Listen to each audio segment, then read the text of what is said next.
Hello, everybody, and welcome to another episode of Evolve Point, your Shadowverse podcast, covering the news and other things that are happening around the Shadowverse Worlds Beyond sphere.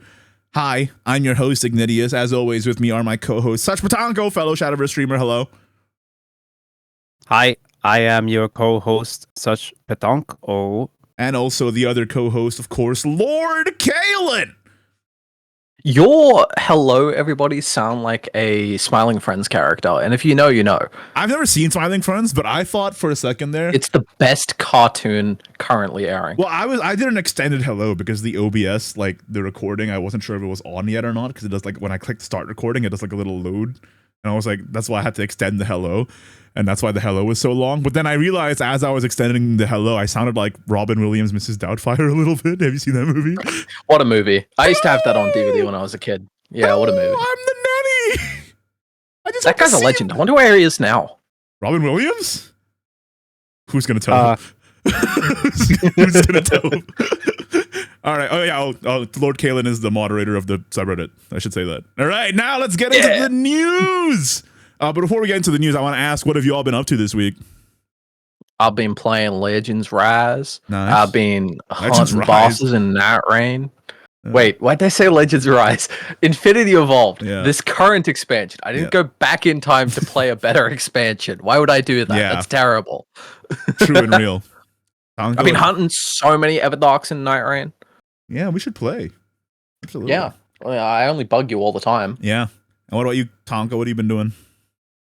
I've still been on Legends Rise. I'm like 90 away from Pity for set 1. And after hard sparking already for Full Art Beauty, after like over 400 packs, I've still only actually pulled exactly one exchange ticket. Nice. And that's it. Pretty cool. Otherwise, Same I've been story. getting peer pressured. I've been getting peer pressured into playing other TCGs. Like, I just got a One Piece TCG deck Oh my lord! because none of my Yu-Gi-Oh friends play Yu-Gi-Oh anymore. They all play One Piece. So I traded a expensive Yu-Gi-Oh card for a whole deck, and I guess I'm in now. Nice. That's funny cool. because I was at EB Games a couple weeks ago, and I had this fear of missing out moment when I saw some Gecko Moria sleeves. He's got one of my favorite devil fruit, so I bought Gecko Moria sleeves, even though I hate him, just because I wanted to have some One Piece sleeves. nice. I actually re-sleeved all of my Arceus cards last night, and I got some nice gold Arceus sleeves. Put all my Arceus cards in there. I've got 36 Arceus.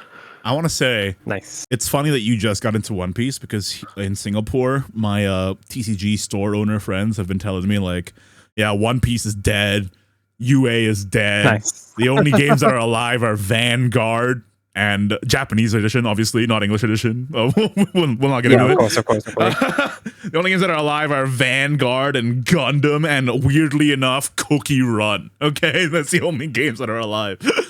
That's pretty funny. Anyway, let's get into the news. First piece of news. I spent 200 crystals and 200 rupees on this jacket and emote. All right? That is not newsworthy. I need all of Nice. the comments to say that I have a good fit now, because on the last episode, they were mean to me for having shit fits, and it hurt my feelings, okay?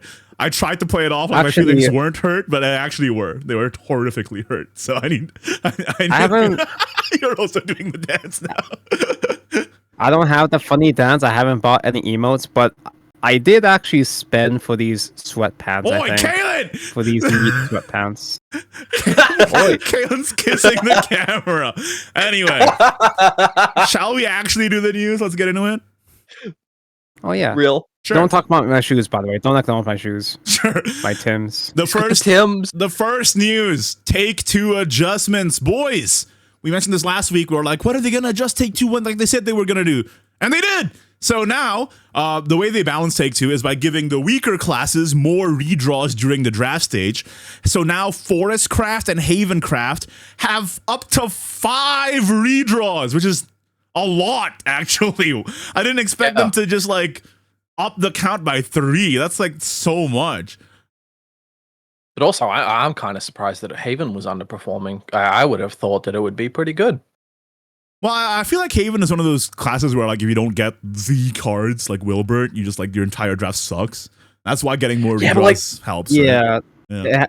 Every Haven Jean has a lot is more a bricks game compared to winner. others. Mm. Yeah, but the cards that aren't Jean are just not as good Yeah. as the normal cards that other classes get. That being Forest, said, of course, uh, everyone knew Forest would be the worst. Yeah. 5 Evos is a lot. Still not playing them. Yeah, I Yeah. mean, Still not playing Take 2. I'm just using all my rupees on packs, baby. Also, I would say that I'm surprised that Sword didn't get reduced to 1 redraw. Why is that? Why is that not a thing? I'm wondering. I'm curious if 2's the base and they won't go lower. Maybe, yeah. It could- Yeah, seems 'cause, to be... Like realistically, if they were going to go lower, Sword should have gone to 1 Yeah. or 0 in Agreed. this latest balance, right? Agreed. I think Sword should have gone to 0. I'm personally sick and tired of seeing Sword with rights anyway. Yeah, Sword has Well, rights in on ladder too. Like people have been Sword is the best craft. people have yeah. been refactoring their ladder tier list, and Sword is tier 1 alone, and Rune got bumped down to tier 2 even. So like there you go. I still Okay. get more... Mm. I still get more salty fighting at Spellboots, but I think that's more so because Spellboots does a better job of gatekeeping certain strategies, while Sword is still just the best overall, I'd say. That's probably true, yeah. All right, the next piece of news is that the Shadowverse Battle Fest has been revealed. Of course, this was announced a while ago. It's going to be a 2-day event in Shadowverse Park where you choose a team to represent. You're either Team Dragon Sign Fenny, Team Foreskin Kuon, or Team Puppet Zwei. And you do park activities like playing private matches in the park, taking photos, having a good time for the course of 2 days. And then the winner has that, alt art of either Fenny, Kuon, or Zwei for those respective cards distributed for free to all players. And then they said initially that the other 2 losers would be put into the shop. So hopefully that is still the case, but we'll see. They're also adding new stickers as well, corresponding to the teams and stuff like that. What do you think is going to be the most popular, guys? Zwei, Fenny, or Kuon in this? It's got to be Zwei, right? Zwei is just so much higher value. I've seen a lot of people memeing about the Pepe that Zwei has also, which is kind of funny. No, but Zwei had But that Pepe for replacing- ages. Like in the old art as well, she had a Pepe. Yeah, in she's her always art. had- She's yeah. always had Yeah, a but little this is flaw, huge Pepe. Zwei, It's like how replacing Orcus has Puppet her is cat. so much higher value. This, like, even if this alt art was for Mega Lorcas, it would still be less value than Zwei. I mean, Because there are just so many puppets in Portal. yeah, but I'm picking Team Dragon Sign, and you can pry Yeah. that from my cold dead hands. And also, I saw a lot of people on Reddit and stuff saying they're picking Dragon Sign even though they don't play Dragon just because Fenny is Reddit cute. Reddit is absolutely in favor of the dragon signs, which is Yeah. kind of surprising because from my observation, the subreddit is a swordcraft community. Like they love their sword.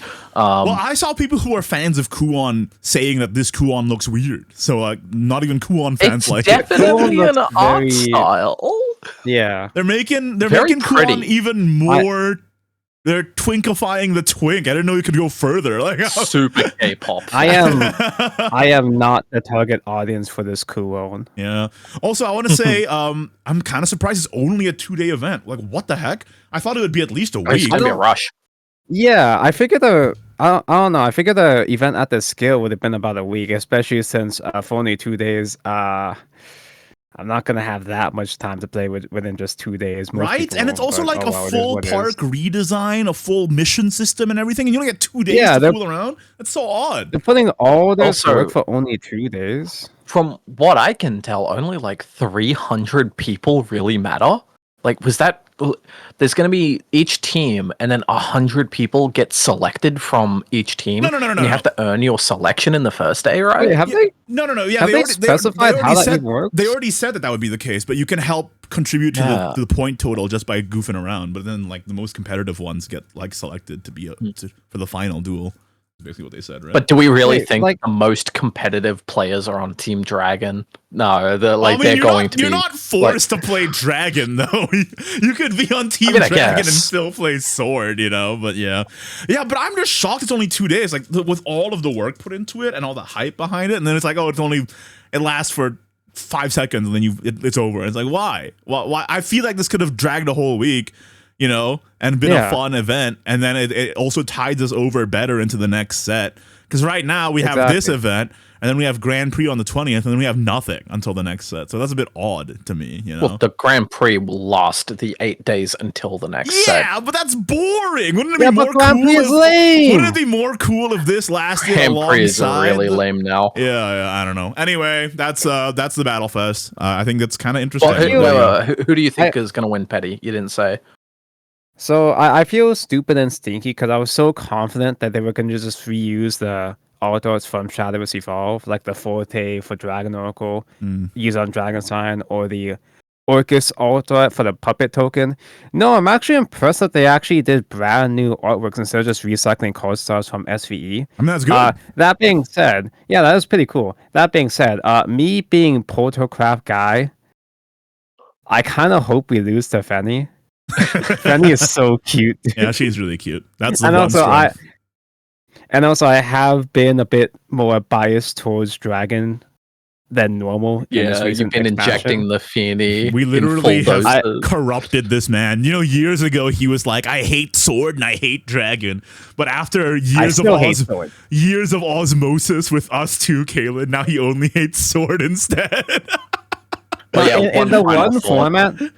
in the one format where neither of you guys are even playing Dragon anymore, I'm the Dragon main now. I've been playing Dragon. I just don't play Fenny. That counts still.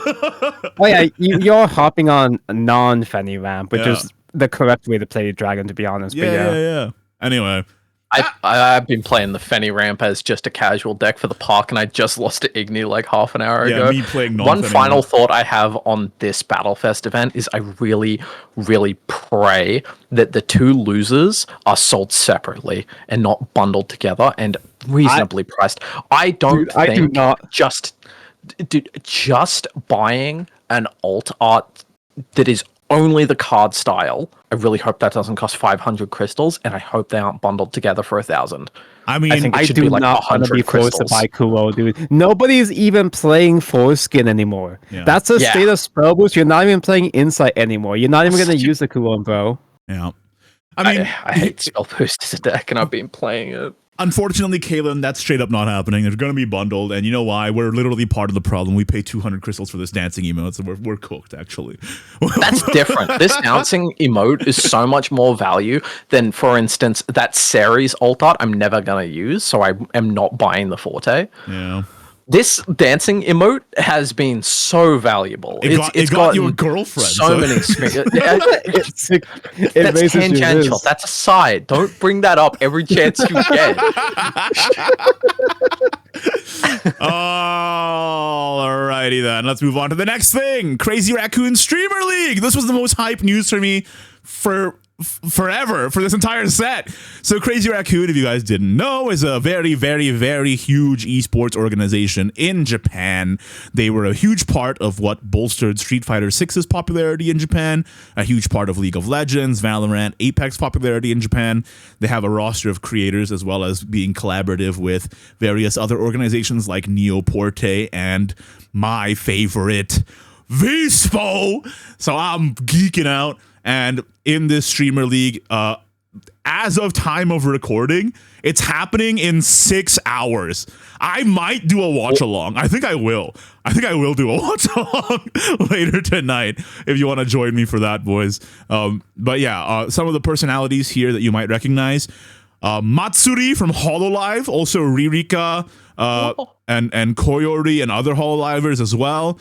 From the League of Legends side, we got Kasen. Matsuri's got to be my favorite short stack goblin. All right, okay. From Nijisanji, there's Maimoto Kuzuha. What? From Neoporte, we got Raid, we got Shibuya Hal. From Crazy Raccoon, of course, Karubi, one of my faves. And then from Vispo, Kaga Nazuna, Asumi Sena, Shinomi Aruna, Hanabi, Choya Hanabi. So sick. I love Vispo, so that's why I'm very happy about that. Also, I want to bring up 2 years ago, Shinomu Yaruna referenced herself as Goblin Mount Demon, so she's been playing Shadowverse, okay? She's been playing Shadowverse. So yeah, this is pretty cool. Deep cut reference. Streamer event happening, like I said, today in like a few hours, I think. So sick. I'm very, very excited. And Yeah, you're so excited. You got your glow sticks out so you can cheer on the fans. I've been cheering this entire time. I mean, the good thing about this is that, I mean, obviously, I don't think the game actually needs that much help in terms of publicity in Japan. You know what I mean? So, like, yeah, they don't even need to sponsor these Hololive girls for some of them to be streaming the game. Yeah, right? It's brilliant. We live in the best timeline. I mean, it's kind of. Okay, no, we could have lived in a better timeline, but you know what I mean. Yeah, I think if we have an event of this caliber for English, that'd be exciting, right? I mean, the Gigi Murin Cecilia stream happened yesterday, I think, right? So that's a thing. But like that's just like two VTubers. This is like a whole freaking thing, you know? And like it's just adding way more popularity again on top of what you know, Shadowverse already has in Japan. I would like to see something like this for English too. That would be nice. Mr. Patanko, would you pay cold hard crystals for a Cecilia Immergreen puppet alt art card style? At that point, they might as well make a leader go all the way in. Well, Gigi Murin, I think, is playing a Viscraft. So would you pay for a Gigi Murin bat? That would be sick. I love Abyss. I don't know what a Gigi Murin is. She's got like fans on her feet. I was looking at those grippers yesterday. All right, calm down. Can she fly? I want to say shout outs to Riguze, who's one of the biggest Shadowverse content creators in Japan. He is a huge Vispo fan like me, but he was put as the coach for Team Kasen and not for Team Vispo. So pour one out for the homie. All right. Okay. Next up, we mentioned this a little bit earlier, but the Grand Prix for the next thing happens on 20th August. What do we think the format's going to be? Is it going to be, do you think they're going to do a Take-Two Grand Prix? Do you think they're going to try that system out, or is it going to be another rotation Grand Prix? I really hope they don't do a Take-Two Grand Prix this soon. If they're going to do a Take-Two Grand Prix, do 2 Grand Prix a month. Not just, or expansion, not just one. We kind of, like, it's not that we need a Infinity Evolved meta Grand Prix, but we probably should have it. I feel like I didn't even consider the possibility of Take-Two Grand Prix, and that sounds like another nightmare. Yeah, another thing to bring into that is you can't practice Take-Two. Yeah, exactly. There's no practicing Take-Two, so if there's a TP, it's throwing you to the wolves. No, it freaking sucks that you can't play Take-Two in private matches, and I don't know why they removed that feature either. I think it's so stupid. Seems like an oversight. Yeah, and also like no reverse Take-Two either, which is my favorite content creator game mode, but you know, don't have that either. Feels bad. All right, time for Kaylin's favorite segment, the esports corner. Yippee!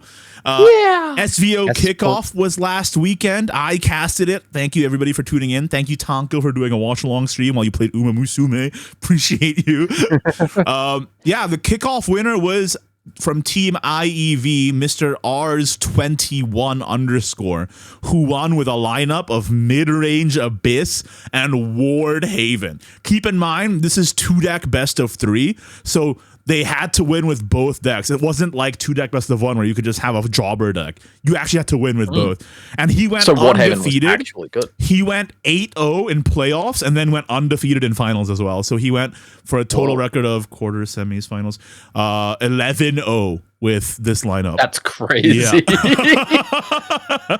And people have been saying he just got lucky, people just misplayed, etc. But I mean, you can't get lucky that much over the course of 2 days, right? Yeah. So I was watching the stream and there was a unusual amount of people bricking, not drawing the roaches or whatever. But even if that weren't the case, though, the fact of the matter is that he still got that far. Yeah, and there's not going to be. He still got that far with so many wins. Even if the opponents did get their the cards, you know, it just so happened that the games that we just happen to see in top 8 just happen to include a bunch of bricks. But remember, he did extremely well in Swiss before that too, which is a lot. Playoff Swiss was also BO3, so you can't even say it was BO1 luck or anything. He won 11-0 in BO3, right? So and I really dislike people like discounting his win by saying stuff like that. I think it's lame. I think it's bad sportsmanship. I don't mean to discount his win. I just want to discount Ward Haven because I still don't think that deck straight up works outside of best of 3. No, exactly. I think it's only working specifically because it's best of 3. No. That's the entire point though. That's part of the strategizing. That's the entire reason why it's a 2-deck best of 3. Yeah, but I'm saying that like I'm hoping people didn't get excited that Woodhaven did so well. It's like, oh, dude, Woodhaven won. I gotta get on Woodhaven now. When that deck still just straight up isn't going to work on that. No, exactly. Well. I mean, it's functional, but well, I mean, the whole excited. point is that they have to strategize for this format, and it's different than just slamming your head against ladder. If you wanted to get the most points on ladder, you just play aggro abyss all day. That's what the top rankers are doing. That's what they've been doing. That doesn't work on tournament either. Wins and points as everyone else. Yeah, exactly. So I don't know. For those who haven't tuned into Shadowverse tournaments before, your lineup using multiple decks back in the day, it was 3 decks, 1 ban, which is a whole different another strategy. But because it's 2 decks, some decks work better in this tournament format simply because they're a much harder counter against more popular decks. Well, Woodhaven crushes Roach. Yeah, and when Woodhaven drops to any other good deck, that's when you bring out the second deck, which in this case was Midrange Abyss, which has a decent matchup against both sword and rune. So well, against Spell Boost, I wouldn't say it's amazing, but he's running the more aggressive variation with 2 Lesser Mummies and 2 Rage of Serpents, so you do have the ability to aggro them, which is the entire point. No 1-drops is a little risky though. But that being said, I mean, like I said, I really dislike people trying to discount his win. That's so lame, Why can't you just congratulate him, and acknowledge that the lineup doesn't work on ladder, but he brought the right, lineup for the field that he was against. That's the entire. He still had the skill set to get as far as he got, which is commendable, of course. Yeah. I mean, the results are surprising for sure, but I mean, it's really cool that he was able to counter the field that way. So congratulations once again to RS21. Now, next up, the SVO Qualifier number 1 is happening this weekend. I am once again casting it, so make sure to tune in. Yep. It's happening in literally a couple days. Yeah, in 3 days. That means does that mean another SVO stream, which means another Tonko Umar Musume stream? And I'm once again casting it, so make sure to tune in. We're on the main channel now too. We're not on the SVO Esports channel. We're on the main channel, Shadowverse Game on YouTube, which is awesome. How many? Do you know the view numbers? It was 2.5 CCV.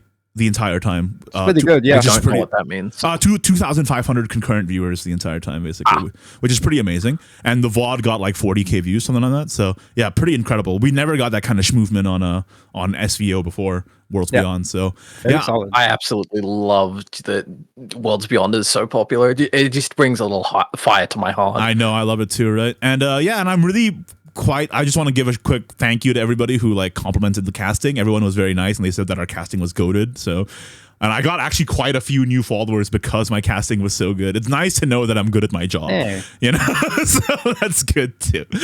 That being said, it is American time zone, so I have to stay up again. Yeah, I had to be asleep for real life reasons. There's a couple SVO qualifiers that are going to be at different time zones, though, right? Yeah. They're all the next 2 are friendly to Asia at least, but this one is another one where I have to stay up till 5 a.m. So yeah, let's go. Despite these SVOs being American time zone, I still have to wake up at 7 a.m., which is a tall order for me on my days off. It's a normal time, but for me, it's not. It's miserable. But yeah. I think me and my co-caster, of course, Christopher Flight. I think we did a really good job making it entertaining and informative as well. Yeah. So. Cool. Next up, I wanted to just give a reminder on upcoming events for the esports scene. So the Extra Championship, that is unfortunately Japan only, but if you want to know when that is, that's going to be on the 17th of August. And then the Online Championship 2025 August is happening on the 22nd of August. That's actually open to several countries in Southeast Asia as well as Japan. So if you're from the list of specific countries, you can check the official Shadowverse website for the full list. But unfortunately, it doesn't include Indonesia, which I think is lame, but it does include Singapore and other places like that. So that's also open, and that does get you a slot in World Grand Prix, I think. So yeah, keep an eye out for that. Also, shout outs to Jif. I asked him because I was confused why STO and SKO finals weren't happening yet, but apparently they're actually offline events, so they have to be in person, which is pretty cool. And they're doing their quarters on the 17th and their finals on the 23rd. So yeah, we're gonna get more tournament data basically next week, right before the next expansion. and we can finally decide whether or not this was a good time or not. Speaking of, that's the main topic today. Was Infinity Evolved a good set? And I think we already have our answers from all of us. So shall we start with Kaylin? What do you think? No. Okay, it's been all right. Like it was good to see that Abyss and Haven got a chance to shine when they had nothing in the first set in Legends Rise. But it was a case where the rich got richer. The only deck that fell off was Portal, and it does seem like Portal has fallen off really, really hard. Yeah. But as the meta settled in this expansion, and there was a lot less evolution compared to Legends Rise throughout the month, it seems that Dragon and Portal are on their own level compared to everything else in the back. I would say Dragon's worse than Portal. So far ahead. Yeah, Dragon probably is worse than Portal, but they are both in the dead tier. And then Sword is just so consistent. Every card works together. So any one card at any time is good. I will not can do everything but heal. Yeah. Sword is just on another level compared to everything else. I think Rune, obviously being the second place deck, is falling off and falling behind Sword to the point where there is a tier 0 deck. I think also everyone's playing. That's in terms of ladder, but in competitive, I think Roach is still definitely among the top 3 as well. But I also agree. I don't think this set was very good. And the reason why is because yes, there is the problems with like there being a clear winners and like, the rich just got richer and all that stuff. But I also think it was just kind of boring. With only 77 new cards, we weren't able to explore new archetypes. The only new archetype was Ward Haven, and everything else was just like a little bumper for everything that already existed in the first set. So I felt like there was a lot less room for exploration as well. You know what I mean? I do think a smaller set at 70 is kind of necessary since they're gonna do shorter expansion cycles of 2 months. I think 70 cards is the sweet spot. But the problem is that so many decks are just getting, so many Craftsfather are getting just like, they're still getting their foot in the door. They're still trying to experiment with different play styles or whatever. Like Haven is split between Ward Haven, Amulet, so on and so forth. Well, I don't know. I don't know if 77 cards. The thing is that there's a lot of experimentation. There's still some experimentation in the card design that a lot of crafts are getting. Meanwhile, the crafts that are already solved, like Sword and Rune, are so far above everybody else. Like, that's why I think this expansion just feels so much less exciting compared to set 1. Not just because set 1 was bigger and everything was new and so on and so forth.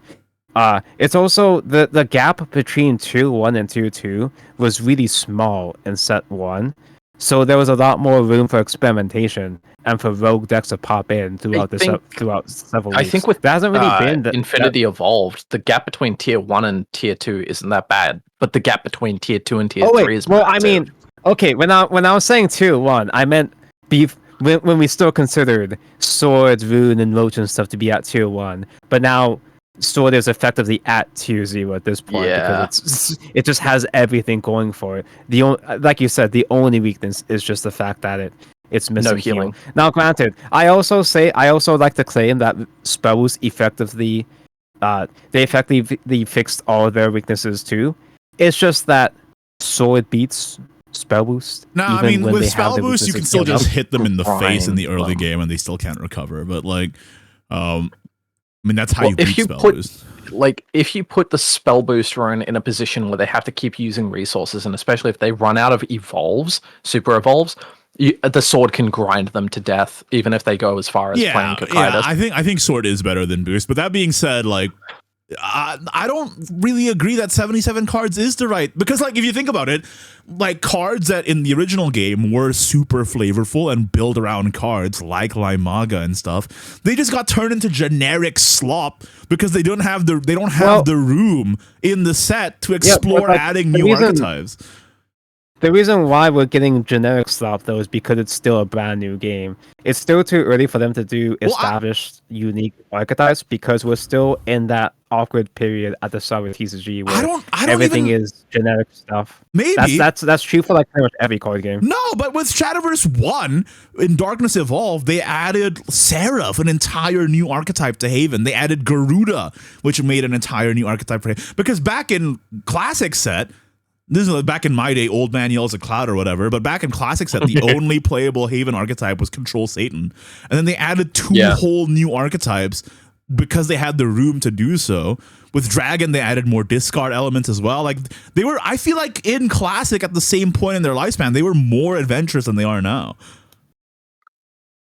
So I don't know, man. I don't know, because like I think they're using what they learned from Shadowverse 1. I think they're pacing what they're willing to do in terms of card design, so that they're not going to do anything too explosive or too complicated, breaking the mode too much until we see a couple more expansions maybe. I mean, this is why I'm just But then they gave Sword a free Super Evolve. Like, come on, dude.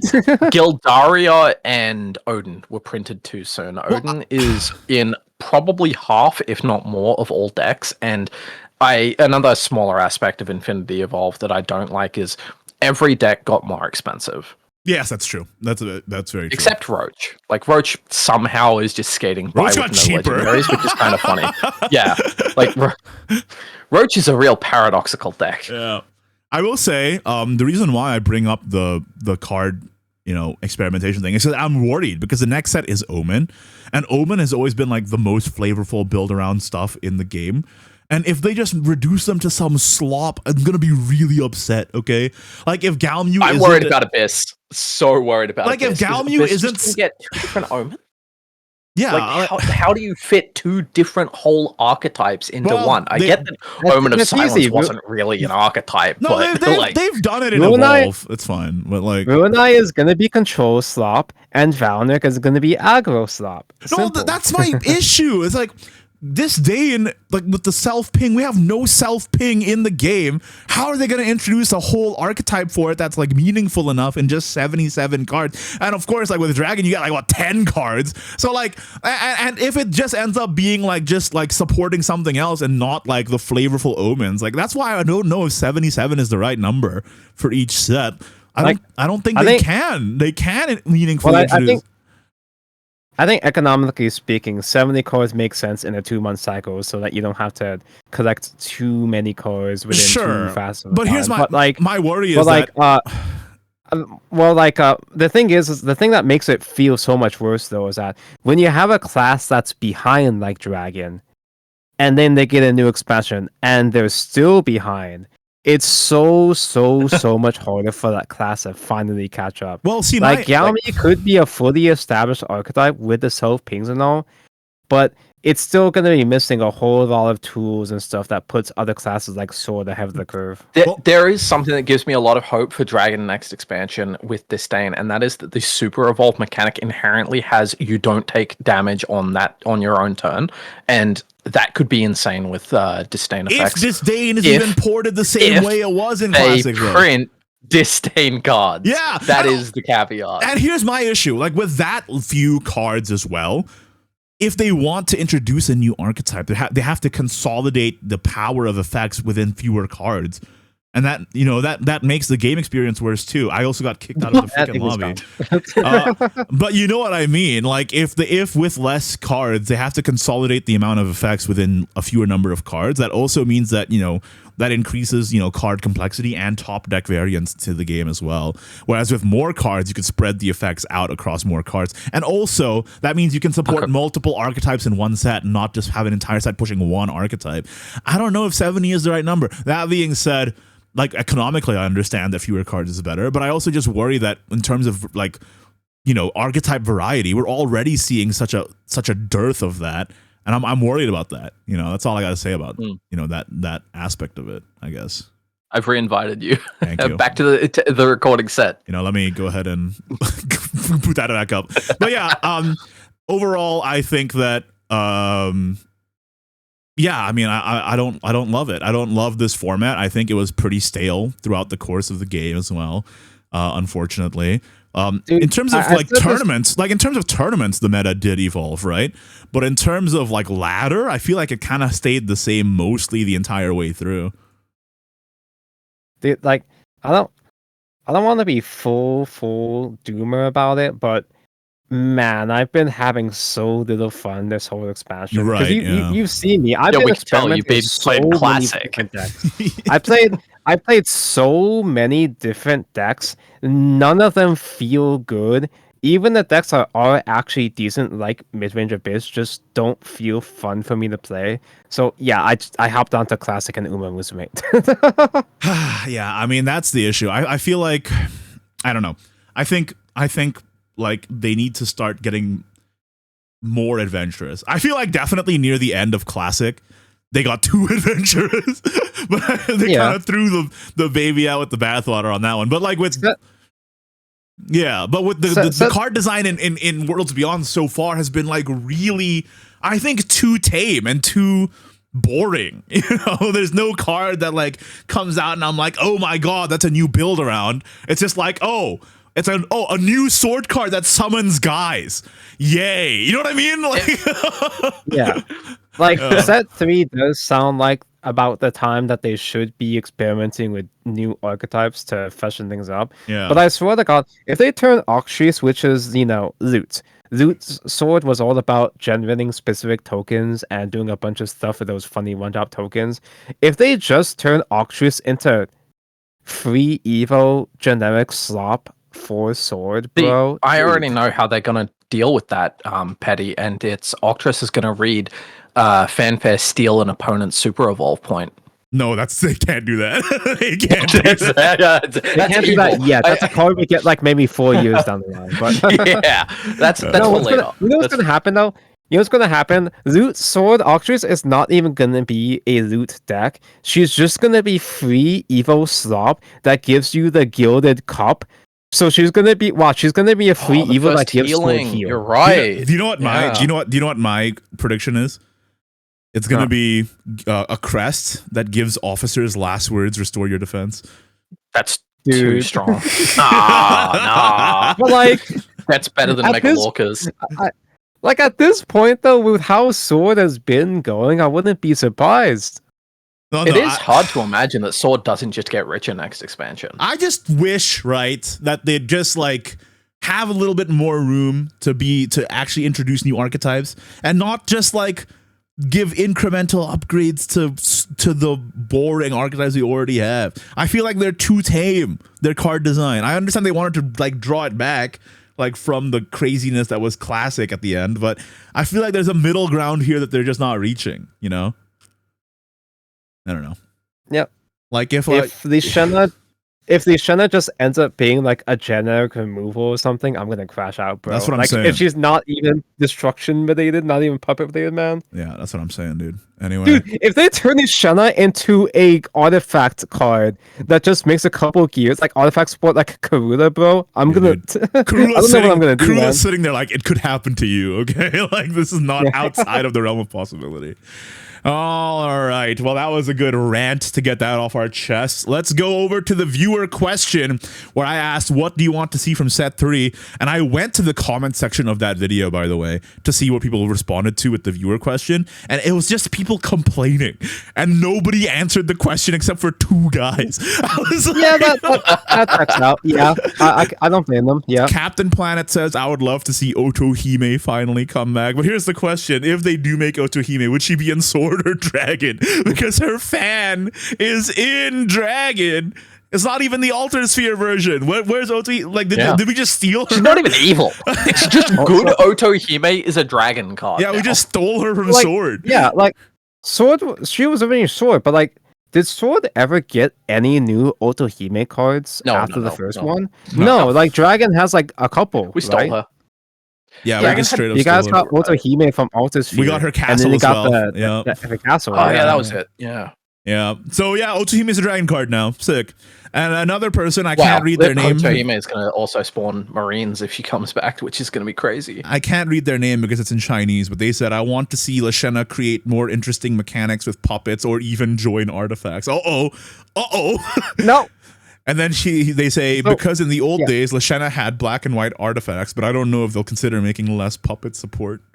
Yeah, technically speaking, the amulets were always artifacts. There were a couple of cheeky interactions, like you could use biofab to reduce costs of the amulets or whatever. There was cheeky stuff like that, but I don't want her to just be... I mean, I love artifact and all, and it could use some more support apparently, but I want to see Puppet come out as more of its own deck, you know? We need Artifact Sigma, a different finisher that does. What is Artifact Sigma, dude? You play it and instead of killing your opponent, you go your own way and stop playing against the opponent. Don't say that. All right. Well, the next viewer question for today is gonna be we're gonna get an announcement of the next set sooner rather than later. So I want to know before it's announced, what's the name of set 3? Wrong answers only. We know it's Omen themed, so give us your best shot. We've previously gotten Omen of the 10 and Omen of Storms. What's it gonna be this time? Other than that, I think that's the end of the episode, right? We got Omen of the Some. Some Omens. Some Omens. What if we don't even get all the Omens? That would make me crash. What if we don't even get all the Omens? Super Omens. Oh Lord! You can Super Omen. Well, it's only Maribane. He's the only Omen that comes back. That'd be so funny. That's why he's Omen. What if? He's the last one. What if? Hear me out. The Omens fighting was actually one of the Feast of Wolves before the 4th Feast of Wolves. Whoa, the lore. The lore implication of that's crazy. And what if the Colosseum was also a Feast of Wolves? If the that would be a retcon. If the Colosseum was a Feast of Wolves, that means Princess Connect is canon in the Shadowverse universe. That's crazy. Pre-commit coming to Evolve. Let's go. Oh yeah, that is true. We might get that soon. We've got to get a collab soon in Worlds Beyond, right? We got to get like a. We have to, bro. It's kind of I am still of the opinion we got the accelerated release schedule to line up a collab at the right time. I don't know why we don't have an Uma. We must get an Uma collab soon. We got to capitalize on that. That's got to happen. Like, you know what's crazy is the Uma banners are coming out at the same time as Shadowverse expansions, but each game isn't affecting each other's player bases. Yeah. If you look at SteamDB, they're peaking at the same hours. I mean, anecdotally, I've seen some people saying I'm playing Uma over Shadowverse, but I think in terms of raw numbers, that's just not the case. So there you go. Anyway, can I end the episode now? I've been trying to end the episode for the past 5 minutes. We just kept going. Yes. Gosh. You can check out Lord Kalen on Twitter, Reddit, and Discord. Hello.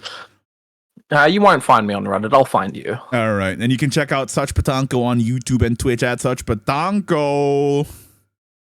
You will find me trigger checking. I don't know One Piece characters. I'm a fake One Piece fan. I don't know what these cards are. And you can One Piece crazy this week. That Blackbeard lore drop. What? Can we end the episode? Yeah. Please. You can find me at Ignideus on YouTube and Twitch as well. And you can also find me casting Shadowverse Open over on the official Shadowverse YouTube channel. So look forward to that this weekend. I hope to see you there. Other than that, that's it for this episode. Thank you for tuning in. Bye-bye. Bye. Bye.